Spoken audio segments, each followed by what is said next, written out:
안녕하십니까. 오늘은 윤리학 연구소 17번째 이야기, 일지 상태로 본 세계 첫 번째 부분을 얘기하도록 하겠습니다. 지금 일지 상태로 본 세계가 내용이 좀 길어서 1, 2로 나눴습니다. 그래서 현재의 세계를 일지적 입장으로 바라본다면 어떻게 보일까요? 그랬습니다. 자, 일지적 상태란 우리가 앞서 얘기했듯이 불변하며 전이람이 유지되는 상태, 이렇게 얘기를 하였습니다. 이러한 일지적 상태에서 바라본 현재에 대한 모습은 일지의 모습과 같은 현상으로 드러나게 보여야 합니다. 왜 그랬냐면은 이게 같은 양태로 드러나야 되기 때문에 그렇다고 얘기를 했었습니다. 이러한 일지적 입장의 세계는 부조화가 없는 조화로운 세계이자 갈등이 없고 다툼이 없는 세상일 것입니다. 따라서 여기에 일지적 입장의 세계는 뭐예요? 발음에 입각한 세계가 되는 겁니다. 그래서 우리가 추구하는 이러한 세상은 일지적 입장의 세계는 이상으로 남는 이상사회가 아니라 실제적으로 이러한 이상사회를 구체화하여 현실에 드러나게끔 우리는 노력과 의지를 지금 지속적으로 해오고 있습니다. 그렇기 때문에 우리는 보면 이상사회를 구현을 하자, 정의로운 사회 구현하자, 이런 식으로 자꾸 얘기를 하고 있는 겁니다. 자, 오늘날의 세계는 일지적 관점에서 보면 실제 어떻게 보여지게 될까? 아마 현재의 세계에 존재하는 것들이 다름과 다르지 않음이 뒤섞여서 마구잡이로 혼합된 대단히 혼란스러운 상태로 보일 것입니다. 그러니까 혼돈 상태라는 거죠. 예. 마치 이 얘기는 천지창조 이전에 우리가 빅뱅의 사태에 있어서의 이것저것이 혼합되어 있는 그런 혼합된 상태에서 모습은 아닐지언정 유사하다, 이렇게 보는 거죠. 그래서 일지적 입장으로 바라본 본래의 세계는 불변하며 전이람이 유지되는 다른 상태의 모습으로 보여야 합니다.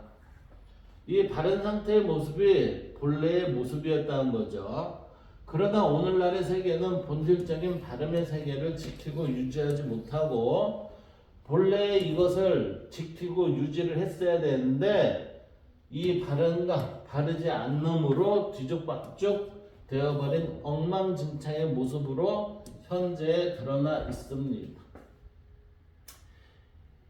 이러한 뒤죽박죽이 엉망진창인 세상의 모습을 우리는 과연 실상이라고 할 수 있을까요? 아니요, 실상은 아니에요. 실상은 뭐라고 그랬어요? 본질적인 발음의 세계입니다 했으니까 실상은 발음의 세계예요.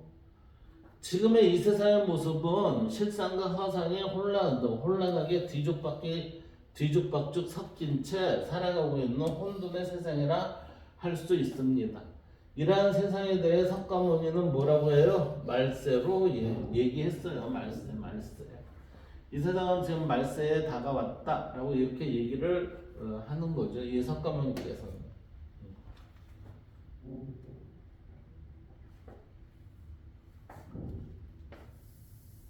본래 세상은 발음으로 이루어진 세상이었어요. 따라서 다른 세상에 존재하는 이들은 바른 질서에 따라 조화로움을 형성하여 자연스러운 세상살이를 하게끔 되어 있었어요.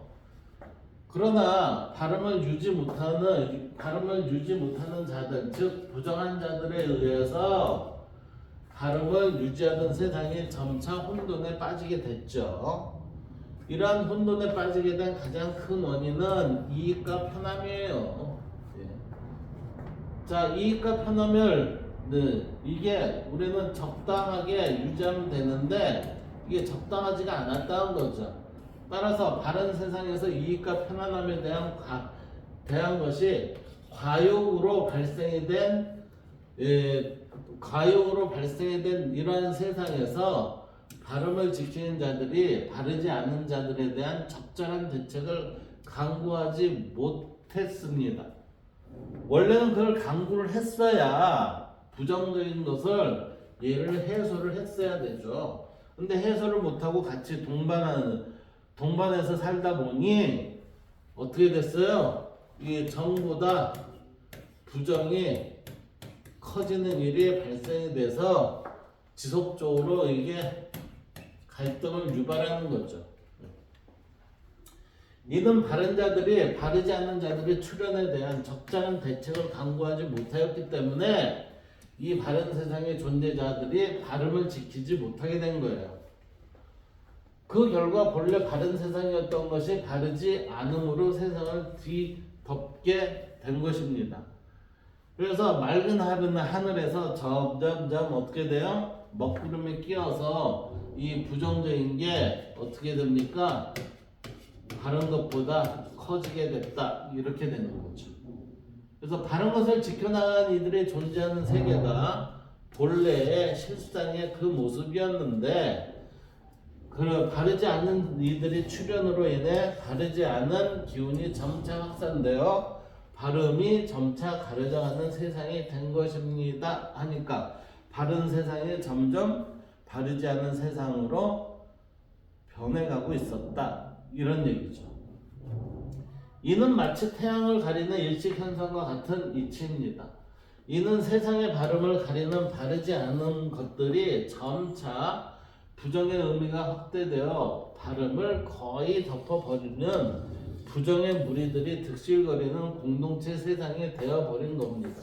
왜 부정의 의미가 득실거릴까요?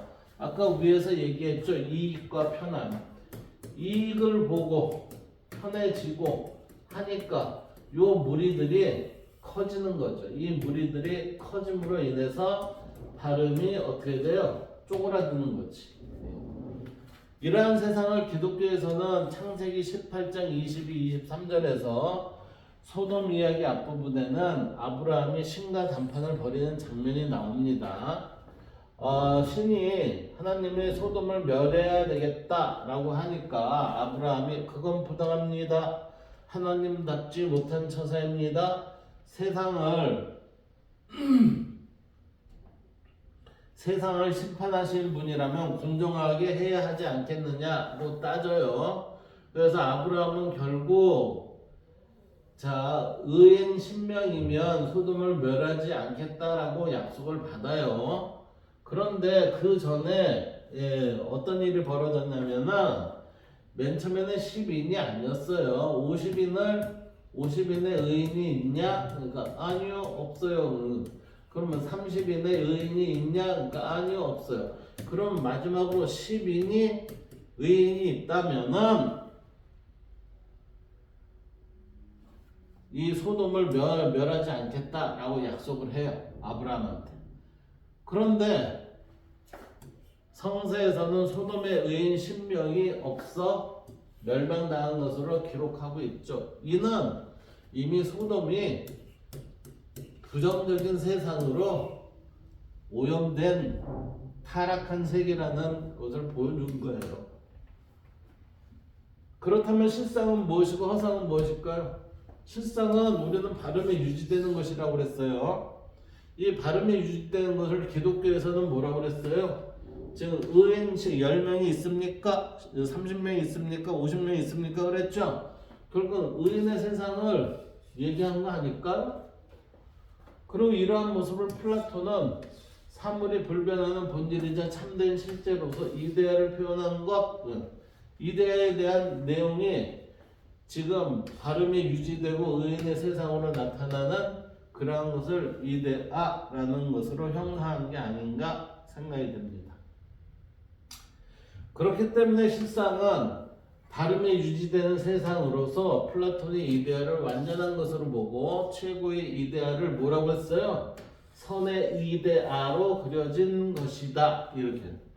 선의 이데아니까 결국은 이거는 제가 얘기했을 때 선과 의와 정은, 발음은 모두 동일한 의미이다 라고 얘기를 했잖아요. 그렇다면 발음이 아닌 바르지 않는 허상의 세상은 실상을 뒤틀어 놓거나 아니면 사라지게 한 곳의 현상들이 아닌가? 다시 말하면 제가 인식론적 유기적 인식론을 얘기했을 때 우리는 보이지 않는 세계와 보이는 세계 나는 통합적으로 봐야 된다 그랬죠. 그러니까 여기에서도 그렇게 봐야 되는 거예요. 허상의 세계와 실상의 세계는 따로 있는 게 아니라 이 세상에 있는 겁니다. 있는 거. 따라서 내가 어떻게 살아가느냐에 따라서 실상의 삶을 살고 허상의 삶을 살고 이 모습이 내게 보존이 돼 있는 거예요.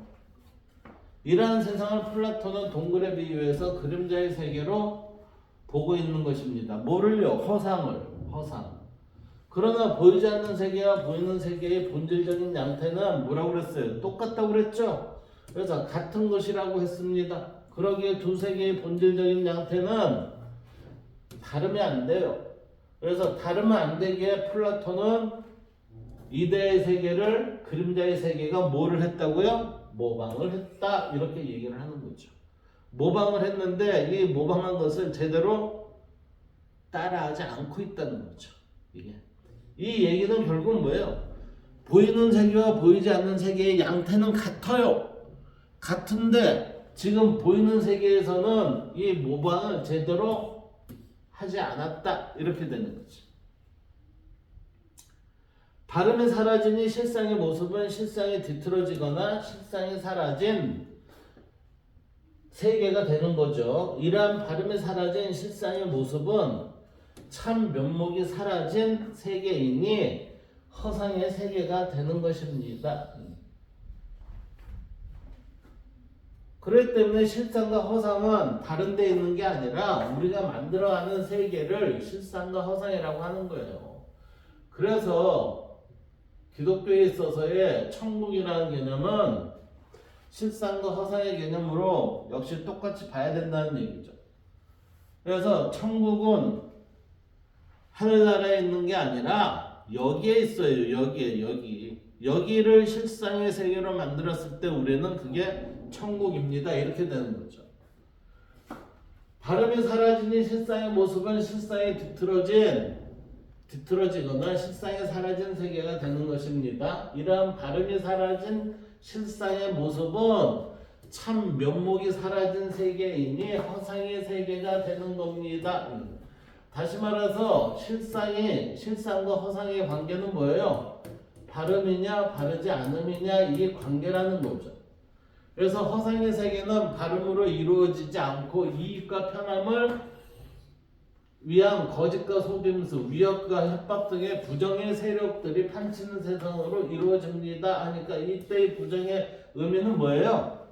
이때의 부정의 의미는 큰 목으로 나누면 이익과 편함이라는 것으로 접근할 수 있다는 거죠.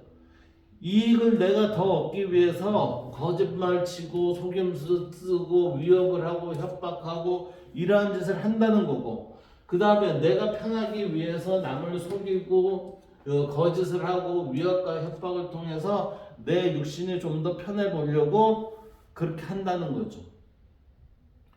그러므로 허상에서의 삶은 실상을 보지 못하는 알곡이 아닌 쭉정의 삶을 말하는 것이 아닐까? 실상의 발음을 보지 못하고 부정에 허겁대면서 살아가는 쭉정이들의 모습이 아닐까? 이렇게 보는 거죠. 그렇다면 쭉정이의 삶은 무엇일까요? 그것은 실상을 보지 못하고 허상에 끄달려서 육신만에 희낙락하며 살아가는 삶이 아닐까요? 이 얘기는 뭐예요? 플라톤이 이데아를 보지 못하는 자, 그것은 그림자의 세계에 갇힌다. 그 얘기나 이 얘기는 무슨 차이 있어요? 같이. 이러한 삶은 이익과 편함의 과욕으로 인해 본질적인 존재의 삶이 다름에서 벗어나 다르지 않는 부정의 삶이 되는 것입니다. 우리가 무엇을 쫓느냐? 육신을 쫓느냐? 욕심에 따라서 쫓아가느냐? 안 가느냐? 적정한 선을 잡느냐에 따라서 우리는 다른가 다르지 않은 상태에 놓이게 되는 거죠. 그렇다면 이익과 편함의 과욕으로 인한 부정의 삶은 어떤 것일까요? 이 삶은 두 가지 관점으로 볼 수 있습니다. 하나는 이익의 관점이고 하나는 편협함의 관점입니다. 이 부분까지 1차적으로 끝내고 이어서 두 번째 강의로 넘어가도록 하겠습니다.